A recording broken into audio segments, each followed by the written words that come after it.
नमस्कार, मैं हूं पंडित नरेश नाथ। आज के इस एपिसोड में आप सभी का स्वागत है। आपको हमारे चैनल पर हमारे ब्लॉग पर मिलेंगे ऐसे दिव्य अचूक तांत्रिक टोटके, वैदिक ज्योतिष, लाल किताब, वास्तु शास्त्र के ऐसे उपाय जिनको कर आप अपने जीवन में आ रहे सभी प्रकार की समस्याओं को पल भर में दूर कर सकते हो। इसके लिए आपको हमारे द्वारा बताए गए उपाय को सावधानी पूर्वक करना होगा। मेरा प्रयास रहता है कि आपको समर्थवान बना सकूं, साधना मार्ग के द्वारा आपकी आध्यात्मिक और भौतिक उन्नति हो सके। आज के इस एपिसोड में हम आपको बताने जा रहे हैं उग्र शामशानिक बैताल साधना। इस साधना के संपन्न होने के बाद संसार का कोई ऐसा काम नहीं है मृत्यु के अलावा जो कि साधक बैताल से ना करवा सके। बैताल साधक को किसी भी व्यक्ति के भूत, भविष्य, वर्तमान और मनोभावों को बता सकता है। होने वाली घटनाओं का साधक पहले से ज्ञान हो जाता है। पूर्व में हुई पहले की घटना को भी साधक इस साधना द्वारा बैताल से जान सकता है। किसी भी इच्छित पदार्थ को उठाकर साधक के पास ला सकता है, चाहे वह कितना भी भारी हो। कोई भी फल, बिना मौसम का कोई भी फूल, ये बैताल साधक को लाकर दे सकता है।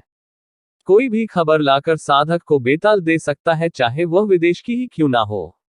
जो ज्योतिषी का काम करते हैं उनके लिए ये साधना बहुत उत्तम है, क्योंकि इसमें किसी भी प्रश्नों के उत्तर और सटीक भविष्यवाणी साधक कर सकता है। साधक जनों के लिए इस दीपावली के पर्व की हार्दिक शुभकामनाएं। इस दीपावली के पर्व पर मैं एक साधना डालने जा रहा हूं। ये साधना बहुत ही उग्र, बहुत ही डरावनी और खतरनाक है। इसको करने वाला साधक सबसे पहले ब्रह्मचर्य पालन करने वाला, साहसी और निडर जो साधक हो वही इसे कर सकता है। कमजोर दिल वाला इसे करने की कोशिश न कभी ना करे, क्योंकि कमजोर दिल वाला आदमी जब बैताल उनके सामने आएगा तो वहां से उठकर भागने वाला नहीं होना चाहिए, वरना साधक के प्राण जाने का भय रहता है, या कम से कम पागल तो हो ही जाता है। अक्सर कई साधकों को ही यह शिकायत रहती है कि उनकी कोई साधना सफल नहीं हुई। इसका एक गुप्त भेद मैं आपको बताता हूं। जिस साधक के घर का देवता पितर सही नहीं होगा उसको कभी सिद्धि प्राप्त नहीं होगी। यह गुप्त भेद है। इसके लिए पहले अपने देवता पितरी को मना लिया जाना चाहिए। इसमें देखने वाली एक विशेष बात यह होती है कि साधक जिनकी कुछ नजर खुली होती है, तीसरी आंख जिसे बोला जाता सामान्य भाषा में, उनको तो यह हाथ में बहुत जल्दी दर्शन दे देती है। लेकिन जिसकी तीसरी आंख या बात नहीं आंख या रूहानी आंख ना खुली हो या किसी द्वारा बंधित कर दी गई हो, उनको सिद्धि तो होती है लेकिन उनको खुद पता नहीं चलता कि उनका कुछ भला हुआ है या नहीं। ग्राम देवता कोई मामूली देवता नहीं होता, सारे इलाके का मालिक होता है। इसलिए ग्राम देवता की पूजा पहले करनी चाहिए और उन्हें आप जो भी भोग भेंट चढ़ा सके, जो भी आप चढ़ा सको भेंट चढ़ानी चाहिए और ग्राम देवता की अनुमति प्राप्त करें।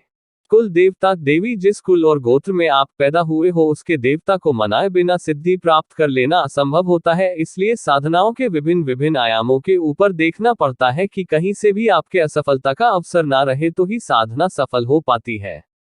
ऐसे में साधना करने से पहले किसी जानकारों विद्वान आदमी से सलाह लेनी चाहिए, क्योंकि साधा कई बार एक ही गलती को अनजाने में कई बार करता रहता है और उस गलती को दोहराने के चक्कर में उसकी साधना असफल होती रहती है। गुरु की अनुमति जब आप गुरु का नहीं मना पाओगे तो भी आपको कोई सिद्धि प्राप्त नहीं होगी, क्योंकि गुरु ऐसी चीज होती है कि आपकी साधना से अगर कोई नकारात्मक ऊर्जा निकलती है तो गुरु से संभालता है। गुरु का ऋण कोई भी नहीं दे सकता। अपने जीवन में सालों के अनुभव को बिना किसी स्वार्थ के आपके जीवन की सभी कमियों को पूरा करने के लिए ज्ञान देते हैं और ऐसी युक्तियां बताते हैं जिससे आपकी सभी सांसारिक और आध्यात्मिक आवश्यकताओं की पूर्ति हो। तो इस बात पर विशेष ध्यान दें कि गुरु को गुरु दक्षिणा देकर के अवश्य संतुष्ट किया जाए। साधना विषय के सभी नियमों को मानते हुए ब्रह्मचर्य व्रत का पालन करते हुए इस प्रयोग को करना चाहिए ताकि सफलता प्राप्त हो। ये साधना पूर्णतया शमशानिक और तामसिक साधना है और यह पूरी तरह तामसिक क्रिया प्रधान साधना है। जिन्हें साधकों को कभी भी किसी साधना में सफलता नहीं मिली, अगर वह इसे पूरी विधि से कर लेते हैं तो उन्हें भी सफलता मिलने के 100% गारंटी है। ये साधना कभी फेल नहीं जाती और इस साधना को करने के लिए कोई बहुत लंबी चौड़ी है जटिल प्रक्रिया नहीं है, अपितु इसमें 3 से 4 मंत्रों का जो प्रयोग होता है वह भी आपको इसी प्रयोग में मैं दूंगा। रविवार या मंगलवार को पंचांग में शुभ मुहूर्त देखकर के गुरु का आशीर्वाद प्राप्त करने के बाद आपको शमशान जाना है और जलती हुई चिता के पांव की तरफ खड़ा हो जाना है और नमस्कार करना है। फिर 7 बार प्रदक्षिणा करनी है और बैताल को निमंत्रण के लिए 5 बूंदी वाले लड्डू, 7 लोग, 7 छोटी इलायची, 1 कलावे का जोड़ा, एक पगवा शराब देशी का, एक जोड़ा सबूत सुपारी, कच्चे चावल जिनमें हल्दी लगी हो, ये बेताल के आवाहन के लिए चिता के पास सिरहाने की ओर रखना है।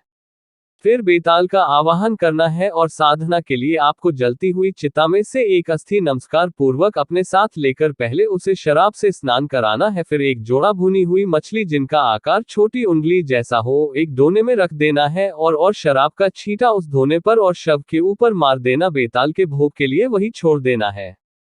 पहले दिन जब आप शव की अस्थि लेकर के आओगे तो जो मछली और शराब का भोग है आपको जहां से आप अस्थि ग्रहण करोगे वहां देना होगा। दूसरे दिन से वह भोग जाप के उपरांत आपको शमशान में ही किसी पीपल या वट वृक्ष के नीचे देना है। फिर अस्थि एक साफ लाल कपड़े में लपेट कर ऊपर से कलावा बांधते हुए बंधन मंत्र से उस अस्थि को बांधना है। फिर उस अस्थि को साथ लेकर आपको भगवान शिव के मंदिर में जाना है।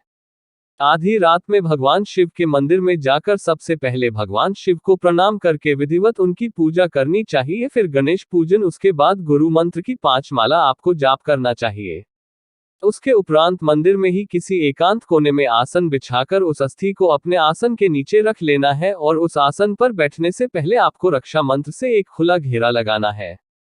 आसन पर बैठने से पहले सिद्ध आसन मंत्र से, जो कि हमारी पहली वीडियो में दिया जा चुका है, 21 बार जाप करना है। फिर आसन को नमस्कार करके उस पर बैठना है।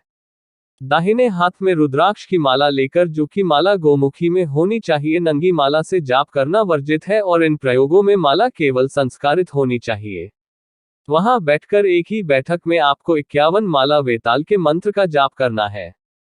इस साधना में जो वस्त्र होंगे वह बिना सिले हुए वस्त्र होंगे और वह भी वस्त्र आपके काले रंग के होने चाहिए। एक छोटे वस्त्र से सिर भी ढक कर रखना चाहिए। बिना तिलक के ये साधना कभी नहीं करनी चाहिए, इसलिए घर से निकलते हुए पहले कुमकुम का तिलक लगाएं।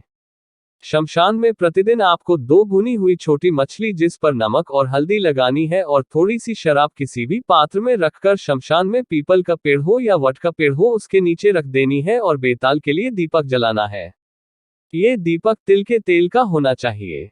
जाप करने के बाद वह अस्थि उठाकर जिस पेड़ के नीचे आप दीपक लगाते हैं नित्य प्रति शमशान में उसके ऊपर ही कहीं सुरक्षित रख देनी है। फिर बेताल को भोग देना है। इस प्रकार यह क्रम चलेगा। दूसरे दिन वहीं से अस्थि को उठाकर भगवान भोलेनाथ के मंदिर में जाना है और आपको जाप करना है। जाप के उपरांत वापस लौटते हुए जब आप शमशान जाओगे तो आपको उस स्त्री को रखे बेताल के निमित्त भोग दे देना है।